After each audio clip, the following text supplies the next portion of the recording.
এবছরে অত্যন্ত প্রাসঙ্গিক একটি প্রশ্ন এসেছে। এক ভাই প্রশ্ন করেছেন, আমার স্ত্রীর দেড়মোহর বাকি আছে, এই অবস্থায় আমি যদি কোরবানি করি, দেড়মোহর আদায় না করে, তাহলে আমার কোরবানি হবে কি?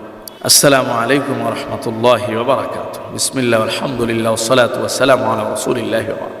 সম্মানিত ভাইয়েরা, কোরবানি আদায় করার ক্ষেত্রে, কোরবানি দেওয়ার ক্ষেত্রে অনেক গুরুত্বপূর্ণ কিছু বিষয়, কিছু প্রশ্ন আমাদের কাছে চলে আসে। প্রতি বছরই আমরা বিভিন্ন রকমের কোরবানি বিষয়ক প্রশ্নের উত্তর দিয়ে থাকি। এবছরে অত্যন্ত প্রাসঙ্গিক একটি প্রশ্ন এসেছে। এক ভাই প্রশ্ন করেছেন যে, আমার স্ত্রীর দেড়মোহর বাকি আছে, এই অবস্থায় আমি যদি কোরবানি করি, দেড়মোহর আদায় না করে, তাহলে আমার কোরবানি হবে কি? সম্মানিত দিনী ভাইয়েরা, অত্যন্ত চমৎকার এবং জীবন ঘনিষ্ঠ আমাদের একটি প্রশ্ন।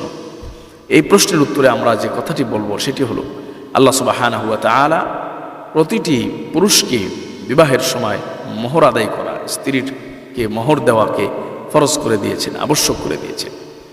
এই মোহর এটা দিতেই হবে, আদায় করতেই হবে। নারীর অধিকার, নারীর হক, নারীর মর্যাদার প্রতীক, এটা আপনাকে আমার সবাইকে আদায় করতে হবে। এখন বিষয় হলো, শরীয়ত এক্ষেত্রে অপশন রেখেছে যে মোহর আদায় করা দুইভাবে আদায় করা যায়। মোহরে মুআজ্জাল, মোহরে মুআজ্জাল, অর্থাৎ মোহর নগদেও আদায় করা যায় এবং বিলম্বে, দেরিতেও আদায় করা যায়, পরিশোধ করা যায়। এজন্য কোনো ভাই যদি নিজের স্ত্রীর দেনমোহর পরিপূর্ণ পরিশোধ না করে থাকে, তো অবশ্যই সেটা বান্দার হক হিসাবে, বান্দির হক হিসাবে অবশ্যই আপনার জিম্মায় সেটি রয়ে গিয়েছে। আর মানুষের উপরে যে হক রাখে, বান্দার হক যেটাকে বলা হয়, হুকুকুল ইবাদ যেটাকে বলা হয়, এই হুকুকুল ইবাদ অত্যন্ত গুরুত্বপূর্ণ বিষয়।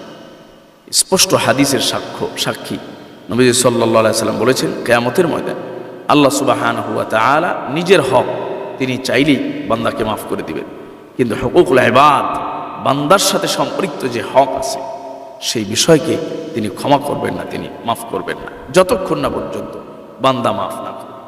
তো এই স্ত্রীর মোহর, এটি হুকুকুল ইবাদের অন্তর্ভুক্ত। অবশ্যই আপনার স্ত্রীর যে হক আছে, মোহরের যে অধিকার আছে, প্রাপ্য আছে, সেটি তাকে বুঝিয়ে দিতে হবে। তবে হ্যাঁ, এক্ষেত্রে সেই মোহর পরিশোধ করার আগে যদি আপনি সাহেবে নেসাব হয়ে থাকেন, আপনার উপরে কোরবানি ওয়াজিব হয়ে থাকে, আর আপনি যদি কোরবানি করেন, ইনশাল্লাহ আপনার কোরবানি সহি হবে, কোরবানি আদায় হয়ে যাবে, এতে কোনো সমস্যা নেই। তবে আপনার স্ত্রীর যে মোহর আপনার জিম্মাদারিতে এখনো রয়ে গিয়েছে, সেই মোহর আপনাকে অবশ্যই আদায় করতে হবে। আল্লাহ পাক আমাদের বুঝার এবং আমল করার তৌফিক দান।